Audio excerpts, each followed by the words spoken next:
Okay, hi everybody. My name is Freedom, and today I'm going to be presenting to you guys about amnesia. So, I wanted to talk about what amnesia is and the different types of amnesia. So, amnesia generally is just severe memory loss, and there's two major types, which is retrograde amnesia, and that's the loss of past memories prior to an event.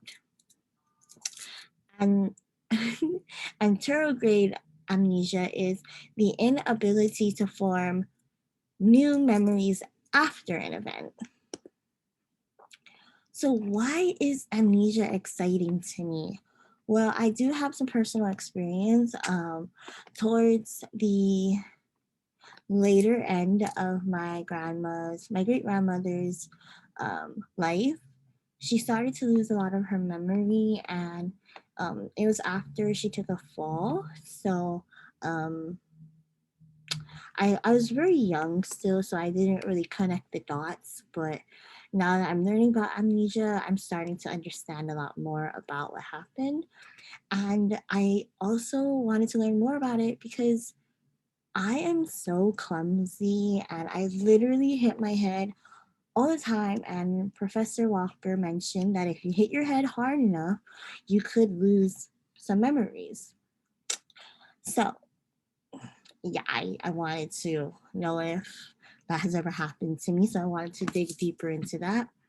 And I also thought it was interesting to understand how memories can simply just be forgotten. Like, 1 minute they're there, the next minute they're not. And I find that so, so sick. Like, that's like pretty cool. So, I had trouble with figuring out what psychological discipline amnesia belongs to because a part of me said it was cognitive because, it had to do with like basically memory, it had to do with perception, basically all of that. But then I was like, but it's also brain stuff. Like it's neural. Like, so I was just like thinking to myself, and I was like, what if I combine them? So I looked in our textbook, and sure enough, there is something called cognitive neuroscience. And that's basically the interdisciplinary study of the brain activity linked with cognition. So it has to do with perception, thinking, memory, and language. And I was just like, yeah, that's gotta be it. So amnesia belongs to cognitive neuroscience.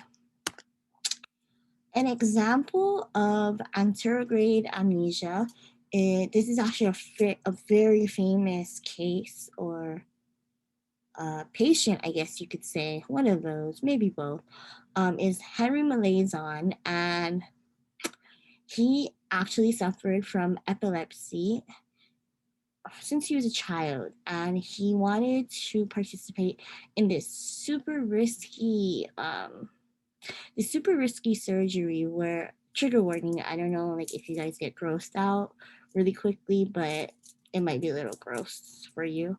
Um, where two holes were drilled in the front of his skull and a portion of his brain. So the surgery, of course, went horribly. It was super experimental. And the front half of his hippocampus on both sides and most of the almond shaped amygdala was taken out. Yeah, that's a little bit cray cray. So Henry was basically unable to form new memories, but he could perfectly remember everything that happened before the surgery. Um, Although his surgery is very tragic, it was probably one of the biggest advancements in memory that we've had.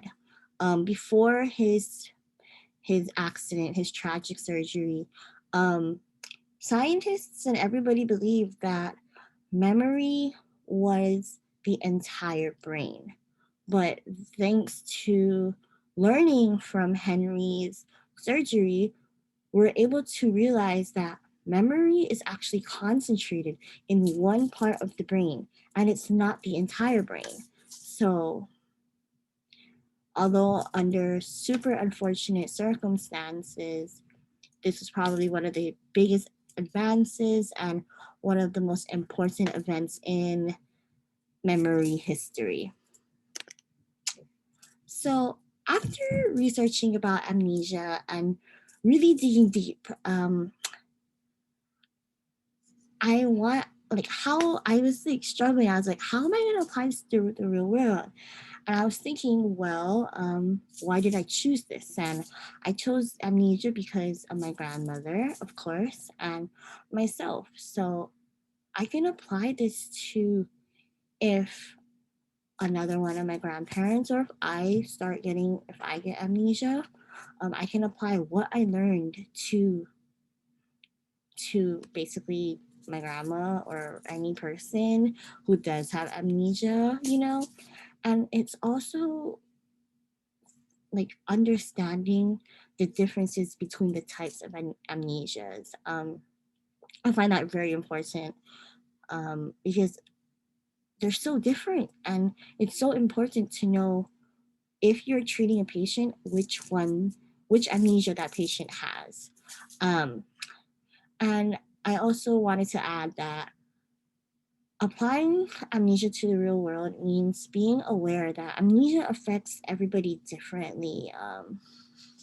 I feel like the side effects of amnesia isn't talked about enough, and you have to be very patient with a person who does have amnesia because they're very moody because, they're trying so hard to remember and they're just a whole a part of their life was literally ripped out from their brains. They cannot remember parts of their life, and that's going to cause some changes in that person.